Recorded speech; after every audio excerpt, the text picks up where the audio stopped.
بسم اللہ الرحمن الرحیم۔ السلام علیکم محترم دوستو، کیا آپ جانتے ہیں کہ آپ صلی اللہ علیہ وسلم کی پیدائش کے حالات کیا ہے؟ آپ کب اور کہاں پیدا ہوئے؟ آپ کی پرورش کس نے کی؟ آپ نے کس سے شادی کی؟ اس وقت آپ کی عمر مبارک کیا تھی؟ آپ پر وحی کب اور کہاں نازل ہوئی؟ آپ نے سب سے پہلے کس کو دین کی دعوت دی؟ آپ پر سب سے پہلے ایمان کون لایا؟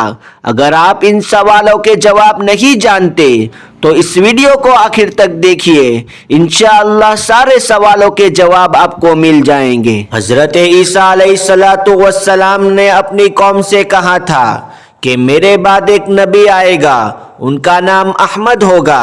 حضرت عیسیٰ علیہ السلام کو جب اللہ نے آسمان پر زندہ اٹھا لیا تو اس کے بعد 150 سال تک عیسائی ادھر ادھر بھٹکتے رہے اور آپس میں لڑتے رہے۔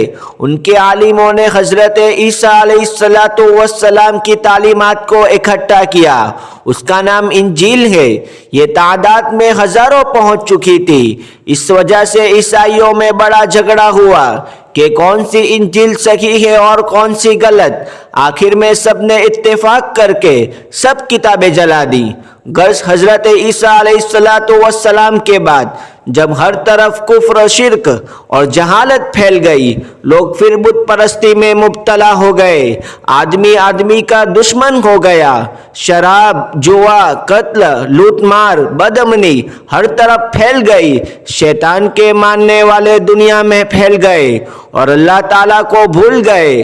اللہ تعالیٰ کو پھر اپنی مخلوق پر رحم آیا، وہ بڑا رحمان اور رحیم ہے، اور اس نے اس دنیا کی ہدایت کے لیے اور لوگوں کو شیطان کے پنجے سے نکال کر اللہ کا سیدھا راستہ بتانے کے لیے اپنے پیارے حبیب احمد مجتبی محمد رسول اللہ صلی اللہ علیہ وسلم کو مکہ مکرمہ میں پیدا فرمایا۔ اب صلی اللہ علیہ وسلم 12 ربیع الاول کو مکہ مکرمہ میں پیدا ہوئے۔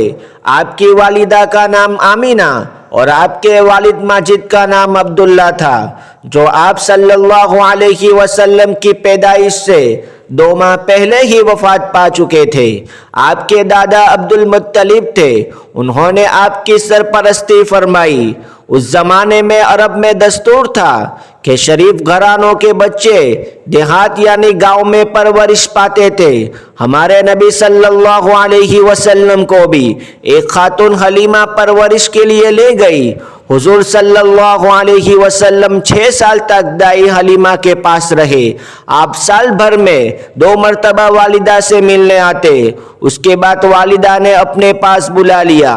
جب آپ کی عمر 6 برس کی ہوئی تو آپ صلی اللہ علیہ وسلم کی والدہ کا بھی انتقال ہو گیا۔ والد پہلے ہی فوت ہو چکے تھے۔ مہربان دادا عبد المطلب نے، جن کو اپنے پوتے سے بہت محبت تھی، ان کی پرورش اپنے ذمے لی۔ خدا کی شان کہ دادا کا سایہ بھی زیادہ عرصے تک قائم نہ رہا اور والدہ کے 2 سال کے بعد دادا کا سایہ بھی سر سے اٹھ گیا۔ اس وقت حضور اکرم صلی اللہ علیہ وسلم 8 برس کے تھے۔ دادا کے انتقال کے بعد حضور کے چچا ابو طالب نے اپنی سرپرستی میں لے لیا۔ چچا کو اپنے بھتیجے سے بے حد محبت تھی اور بیٹوں سے زیادہ چاہتے تھے۔ عرب کی حالات اس وقت بہت خراب تھی، جیسا کہ پہلے بتایا جا چکا ہے۔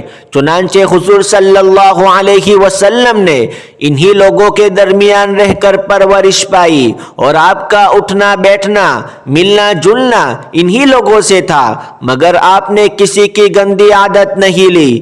آپ کے ہر کام میں صفائی ستھرائی پائی جاتی تھی۔ آپ کی دیانت، سچائی اور پاکیزگی کی شہرت ہوتی چلی گئی اور لوگ آپ کو صادق یعنی سچا اور امین یعنی امانت دار کہہ کر پکارنے لگے۔ جب آپ 25 سال کے ہوئے تو آپ کی شادی حضرت خدیجہ رضی اللہ تعالی عنہا سے ہوئی، جو بیوہ تھی۔ حضور صلی اللہ علیہ وسلم تجارت کا مال لے کر عرب کے مختلف ملکوں میں جاتے، وہاں بھی آپ کو امین اور صادق کہہ کر پکارا جاتا۔ مکہ مکرمہ کے 3 میل کے فاصلے پر پہاڑ میں ایک غار تھا جس کو غار ہیرا کہتے ہیں۔ حضور صلی اللہ علیہ وسلم کئی روز کا کھانا لے کر اس غار میں چلے جاتے اور وہاں اکثر خدا کی عبادت اور سوچ و بچار میں وقت گزارتے۔ رمضان المبارک کا مہینہ تھا اور آپ کی عمر 40 برس کی ہو چکی تھی۔ آپ معمول کے مطابق غار ہیرا میں عبادات میں مشغول تھے۔ اچانک حضرت جبرائیل علیہ السلام تشریف لائے اور قرآن پاک کی یہ آیتیں پڑھ کر سنائی۔ اقرأ بسم ربک الذی خلق، پڑھ اپنے رب کے نام سے جس نے پیدا کیا۔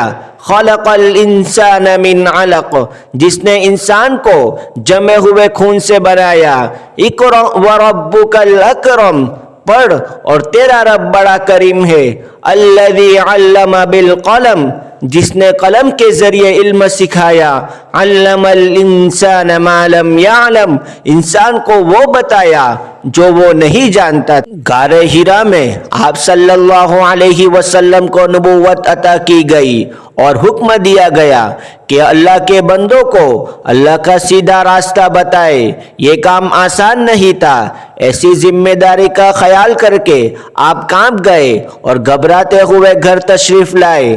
حضرت خدیجہ رضی اللہ تعالی عنہا نے آپ کو تسلی دی اور کہا، میرے آقا آپ پریشان نہ ہو، اللہ تعالیٰ آپ کے ساتھ ہے، وہ آپ کو کبھی خوف اور رنج میں نہیں ڈالے گا۔ آپ صلی اللہ علیہ وسلم نے اللہ کے حکم کے مطابق سب سے پہلے اپنے قریبی رشتہ داروں اور گہرے دوستوں کو اللہ کی طرف بلایا اور فرمایا، قولوا لا الہ الا اللہ، کہو اللہ کے سوا کوئی معبود نہیں۔ اس زمانے میں عرب میں بت پرستی کا زور تھا۔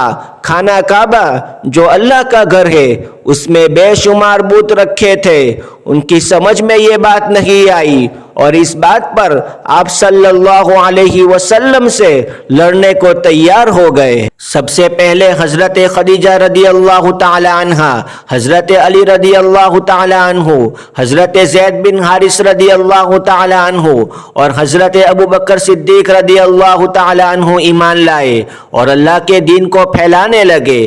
ہمارے پیارے نبی صلی اللہ علیہ وسلم کو اللہ کا دین پھیلانے میں بڑی بڑی مشقتیں اور تکلیفیں برداشت کرنی پڑی۔ اللہ پاک قرآن مجید میں اپنے پیارے نبی کو تسلی دیتا رہا اور ہدایت فرماتا رہا کہ اب اس طرح کرو اور اب اس طرح کرو۔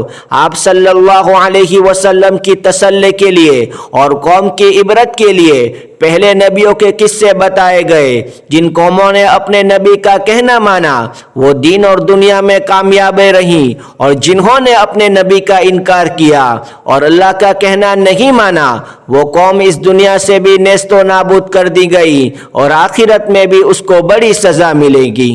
آخر میں دعا ہے کہ اللہ تعالی ہمیں سنت کے مطابق زندگی گزارنے کی توفیق عطا فرمائے۔ اگر آپ کو ہمارا یہ ویڈیو اچھا لگا تو سبسکرائب کریں، شیئر کریں اور لائک کریں۔ اسی طرح کے ویڈیو آپ کو ملتے رہیں گے۔ السلام علیکم۔